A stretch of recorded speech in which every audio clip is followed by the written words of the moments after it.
Hello everyone, welcome to my new video. তো আজকে আমি তোমাদের সাথে শেয়ার করব টমেটোর আচার বা টমেটোর চাটনি রেসিপি।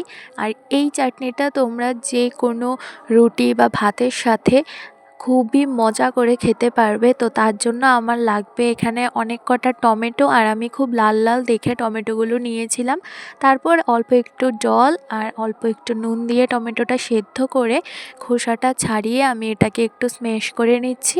তারপর আমি এটাকে মিক্সচারে ব্লেন্ড করে নিয়েছিলাম।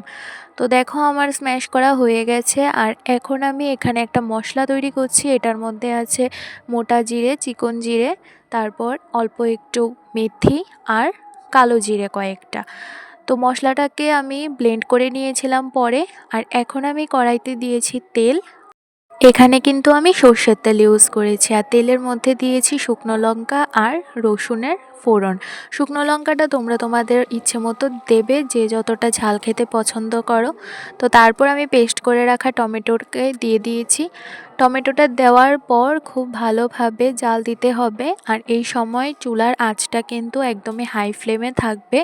আর এখানে আমি অল্প একটু তেঁতুলকে জলের মধ্যে গুলে রেখে দিয়েছিলাম, কারণ এটার মধ্যে তেঁতুল তো দিতেই হবে। তারপর দিয়েছি আমি এটার মধ্যে অল্প একটু হলুদ আর অল্প একটু নুন। তারপর দিয়ে দিয়েছি তেঁতুলের পাল্পটা। তেঁতুলের পাল্পটা দিয়ে খুবই ভালোভাবে সবটা মিশিয়ে নেবে। তারপর আমি এখানে 1/4 কাপ চিনি দিয়েছি। চিনিটাও তোমরা তোমাদের ইচ্ছে মতো দেবে, পরিমাণ বুঝে। তো তারপর আমি চিনিটা দিয়ে কিছুটা সময় জাল দিয়ে যে মশলাটাকে আমি গুঁড়ো করে রেখেছিলাম, সে মশলাটা আমি দিয়ে দিয়েছিলাম 1 চামচের মতো। আর কাঁচা লঙ্কা দিয়েছিলাম পরে, যেটার ক্লিপ আর নেওয়া হয়নি। তো তোমরা চাইলে কাঁচা লঙ্কা দিতেও পারো, নাও দিতে পারো।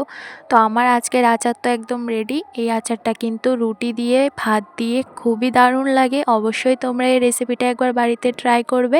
আজ তবে আসি, আজকের মতো এখানেই শেষ করছি। টাটা।